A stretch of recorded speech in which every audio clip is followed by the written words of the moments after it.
የብልጽግና ፓርቲ ፕሮግራሙን ያሻሻለ ናትክ ትበዳሺ ግም ጥንባታ ጉርባ ati bar abbaan kan kee dhoobaa dhoobuu ture ishii wallaahi sii jedheen liivii kana seene jechuudha xiraa abbaa keeti yaa tortorticha kuulloo jechuudha abbaa kan kee bishaan nyaate jechuudha ati sobdee abbaa koo gootummaa qabsoo keessatti du'e jettee albaate jechuudha yaa saree jechuudha yaa tortorticha jechuudha ishii kuulloon kan akka keetiiti ishii kan baataa haadha keeti jechuudha bitamtu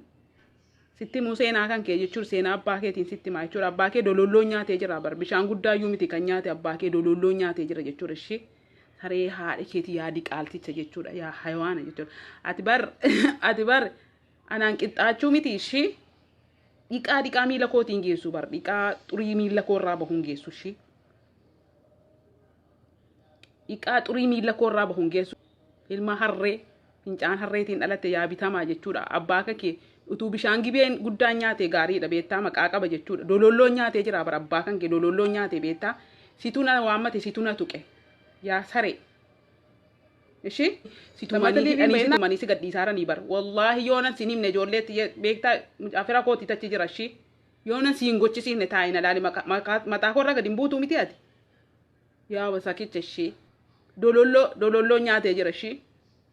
seenaa abbaa keeti jechuudha yaa kijibticha sobdee duularratti du'e abbaan kan koo kan jette jechuudha waa'ee qabsoo eessatti beeka abbaan kan kee yaa xiraaha waanuma namni sin beekne seeta ishii waan namni seenaa jara keessanii dhageenye seeta kan baataa waraabetti haqqisa makiinaati barati jimmatti dhalatte ati haqqisa makiinaati abbaan kan kee faati kee haqqisa makiinaa ishii haqqisaa konkolaataati ishii abbaa faati kan kee dhoqqeen faayidaa qabaati udaan nagaa shergolaati yaa saree duuti maqaa kee awaamushii wobaan barana dhufe kun dhukkubni barana dhufe kun maqaa kee awaamushii arrabni keessi keessaa citu maqaa kan koo waamta duuti maqaa kee awaamu godolo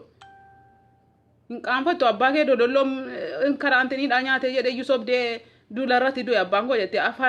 fandaa oofuu turte barate kijiba ilma abbaan dhoobaa ture jechuudha ilma abbaan haramaa ture jechuudha ganda keessa deeme saree qaanfattu ati ajooftu ishii